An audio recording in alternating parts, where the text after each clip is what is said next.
اقبل بعضهم على بعض يتساءلون، پس جنتی آپس میں جب ایک دوسرے کی طرف متوجہ ہوں گے تو سوال و جواب کریں گے۔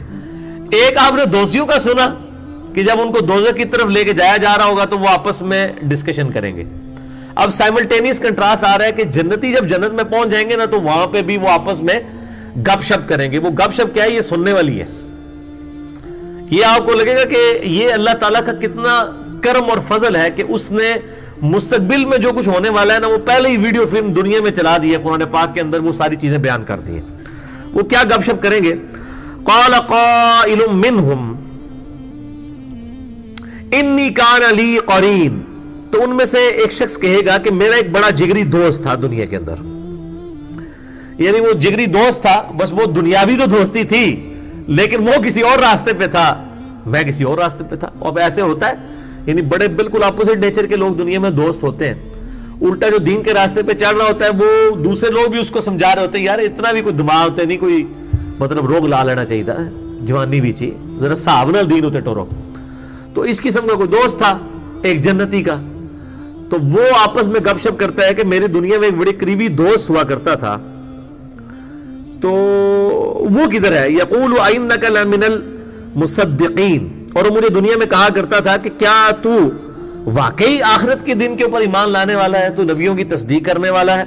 اذا متنا وکنا ترابا وعظاما، کہ جب ہم مر کر مٹی ہو جائیں گے اور بسیدہ ہڈیاں ہو جائیں گے، انا لمدینون، تو بے شک ہمیں اس کی جزا دی جائے گی جو کچھ ہم نے دنیا کے اندر اعمال کیے، مرنے کے بعد زندہ کر کے جزا اور سزا کا معاملہ ہوگا۔ قال هل انتم مطلعون، تو اللہ تعالیٰ کی طرف سے ارشاد ہوگا کیا تم اپنے اس جگری دوست کو دیکھنا چاہتے ہو کدھر ہے، جو دنیا میں تمہارے ساتھ یہ چھیڑخانی کیا کرتا تھا، تم دین کے راستے پہ تھے، وہ پکا دنیا دار تھا، دین کو کیجول لیتا تھا، ہر معاملے میں سستی کرتا تھا، چاہے وہ کافر تھا مسلمان تھا، اسے تو کوئی غرض ہی نہیں۔ یہ کافر تو عربی کا لفظ ہے، اردو میں جو کافر ہے اس سے مراد لوگ سمجھتے ہیں بت پرست اور ہندو عیسائی سکھ، یہ وہ نہیں۔ قرآن کے اندر کافر اس کو کہا جاتا ہے جو انکار کرنے والا ہے، جو اپنے عمل سے انکار کرتے ہیں وہ بھی کافر ہے، چاہے وہ عقیدے میں مسلمان بھی ہو، عملاً وہ کافر ہے۔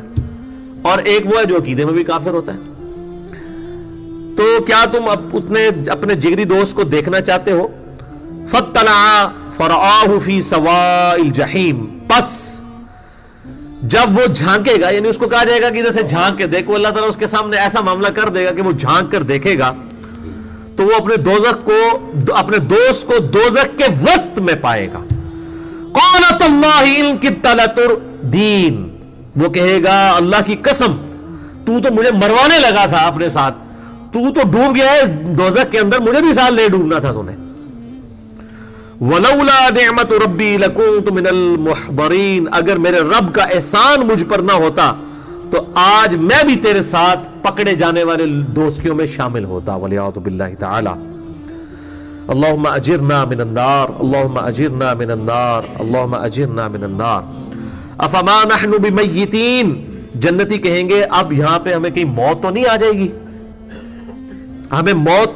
اب ہمیں یہاں پر موت نہیں آئے گی، الا موتتن الاولی، سوائے جو پہلی موت ہمیں دنیا کی زندگی میں آ چکی، وما نحن بمعذبین، اور نہ ہمیں عذاب دیا جائے گا۔ یہ صحیح بخاری میں ایک حدیث موجود ہے کہ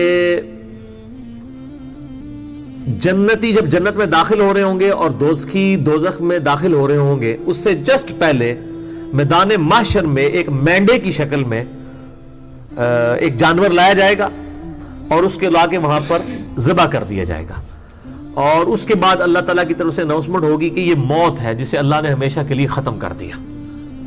اور یہ خوشخبری ہوگی جنتیوں کے لیے، اور دوزخیوں کے لیے سب سے بری خبر ہوگی کہ ہمیں اب موت کوئی نہیں آنی، ورنہ تو موت آئے تو جان چھوٹ جائے نا۔ ثم لا يموت فيها ولا يحيى، پھر دوزخ کی آگ میں نہ تم زندوں میں ہوگے اور نہ مردوں میں۔ پھر قرآن حکیم میں آتا ہے کہ لوگ کہیں گے اللہ ہمیں موت ہی دے دے، سے بہتر ہے۔ اللہ فرمائے گا آج ایک نہیں ہزاروں موتیں مانگو تب بھی تمہیں موت نہیں آئے گی۔ اور پھر یہاں تک آیا کہ جب ان کی کھالیں جل جائیں گی ہم نئی کھالیں ان کو دیں گے تاکہ ان کے عذاب میں اور اضافہ ہو۔ وَلِعَوْذُ بِاللَّهِ تَعَالَى اللہم اجرنا من النار، اللہم اجرنا من النار، اللہم اجرنا من النار۔ تو جنتی کہیں گے اب ہمیں یہاں پر کوئی موت نہیں ہے سوائے ایک موت جو دنیا میں ہم چکھ چکے، اور ہمیں اب عذاب بھی نہیں دیا جائے گا. جو میں نے پہلے بھی حدیث بیان کی صحیح مسلم کی کہ جنتی جب جنت میں داخل ہوں گے 4 خوشخبری ہیں. نمبر 1 تمہیں موت نہیں آئے گی. نمبر 2 کوئی تکلیف نہیں آئے گی, بیمار نہیں پڑو گے. نمبر 3 تمہیں بڑھاپا نہیں آئے گا, ہمیشہ جوان رہو گے. اور نمبر 4 تمہارا خدا تمہارا رب تم سے کبھی ناراض نہیں ہوگا, ہمیشہ راضی رہے گا. ان ھذا لہو الفوز العظیم, اور بے شک یہ ہے عظیم الشان کامیابی. دنیا میں کوئی کامیاب ہو گیا, کوئی بڑے سے بڑے مرتبے پہ پہنچ گیا, کوئی کامیابی نہیں ہے. اصل کامیابی یہ ہے کہ آخرت میں کوئی کامیاب ہو جائے. جو میں اکثر کہتا ہوں کہ 1 ارب 1 روپیہ اور 1 ارب میں کوئی فرق نہیں ہے. دنیا میں اگر 1 روپیہ کوئی ضائع کر کے 1 ارب روپیہ کما لے اور دوسری طرف 1 روپے کو بچانے کے لیے کوئی ارب روپیہ گنوا دے, تو اس کو کہا جائے گا یار روپے کو بچا کے کیا لینا کرنا تھا تو نے, 1 روپے سے 1 ارب اور 1 ارب 1 روپے میں تو کوئی فرق ہی نہیں ہے, نیگلیجبل ہے. اور یہ دنیا اور آخرت کا مثال ہے. صحیح مسلم میں حدیث ہے کہ دنیا اور آخرت کی مثال یہ ہے کہ جیسے کوئی سمندر میں انگلی ڈبوئے, انگلی کے ساتھ جو پانی لگتا ہے وہ دنیا کی زندگی ہے اور سمندر آخرت کی. اتنا کمپیریزن آپ ان امیجنیبل, ہمیشہ کی زندگی. تو جہاں پر وہاں پر اگر کوئی کامیاب ہوتا ہے نا تو وہ اصل میں کامیابی ہے. دنیا میں امیر سے امیر شخص کو بھی وہی آپ سمجھ لیں 6-7 فٹ کی قبر ملنی ہے, اس کو بھی اتنا ہی کفن پہنایا جانا ہے جو ایک غریب لاوارث, ایک فٹ پاتھ پہ مرنے والی لاوارث لاش کو ملنا ہے. اور قبر شاید دنیا میں کسی امیر شخص کی بڑی اچھی بنا بھی لی جائے, باہر بھی آپ مرمر لگا لیں, سنگ مرمر سے کچھ بھی مزین کر لیں, قبر کے اندر کے حالات تو نہیں کوئی چینج کر سکتا. اور باہر سے اگر کسی کی قبر ٹوٹ پھوٹ کی, اس کے جو ہے وہ اثرات بھی مٹ گئے, دین واٹ. لوگ کہتے ہیں جی وہ بزرگاں کی قبر تھی, کچی بنائی تھی جناب, وہ بہ گئی. یار کیا ہوا, اسے کیا فرق پڑتا ہے, قبروں سے کیا فرق پڑنا ہے. اگر کوئی جنتی ہے تو وہ اللہ تعالیٰ نے اس کی قبر وہ جنت کے باغوں میں سے ایک باغ بنا دی ہے, وہ آپ کو نہیں نظر آئے گی, کھود کے بھی دیکھ لیں. وہ تو ظاہر ہے اگر نظر آ رہے تو سارے سیدھے نہ ہو جائے. صحیح بخاری میں حدیث ہے, میرا ایک کلپ بھی چڑھا ہوا ہے, کیا مردے بھی جو ہے وہ بولتے اور سنتے ہیں, کہ میت جو ہے وہ چارپائی کے اوپر کلام شروع کر دیتی ہے. صحیح بخاری میں حدیث ہے. اگر نیک ہوتی ہے تو کہتی ہے مجھے لے چلو جلد جلد اس کی طرف, کب میرے قبرستان کی طرف, میری قبر کی طرف, ہمیشہ کی کامیابیاں میرا انتظار کر رہی ہیں. اور بدکار جو میت ہے وہ کہتی ہے مجھے کدھر لے کے جا رہی. وہ چیختی ہے اور اس کی چیخو پکار کو زمین و آسمان کی ہر مخلوق سنتی ہے سوائے جن اور انسانوں کے, کیونکہ جن اور انسان ہی اللہ کے حضور مکلف ہیں. اگر انہوں نے سن لیا تو یہ تو پھر تو اللہ تعالیٰ نے تو سب غیب کا پردہ اگر اٹھا دیا تو پھر تو سب نے مان جانا ہے. تو غیب کے پردے میں ہی تو ماننے کا فائدہ ہے. ان الذین یخشون ربهم بالغیب, بے شک جو لوگ غیب میں اپنے رب سے ڈرتے ہیں, لہم مغفرت و اجر کبیر, ان کے لیے مغفرت اور بڑا اجر ہے. تو یہ ہے بڑی کامیابی. لمثل ھذا فلیعمل العاملون, ایسی کامیابی کے لیے لوگوں کو چاہیے کہ اعمال کیا کریں. کام کوئی کرنا ہے تو اے کرو, صحیح پنجابی ترجمہ ہے, اے کام نہیں کرنے والا. لمثل ھذا, یہ ہے کام, فلیعمل العاملون, جو کہ کام کرنے والوں کو کرنا چاہیے. یہ نہیں ہے کہ دنیا کی کاسٹ کے اوپر آپ آخرت کو ہی بیچ دیں, نہیں, دنیا بے شک بیچ دیں لیکن آخرت کو ہاتھ سے نہ جانے دیں. بلکہ میں ایک بات کرتا ہوں, اگر ہم میں سے جتنے بھی یہاں 70-80 کے قریب لوگ بیٹھے ہیں, ہم میں سے اگر کسی کو یہ بتا دیا جائے نا کہ آپ میں سے فلاں شخص جو ہے اگلی اتوار کو وہ زمین کے نیچے ہوگا, تو آپ کا کیا خیال ہے کہ دنیا کی کوئی لذت اس کے لیے لذت رہ جائے گی؟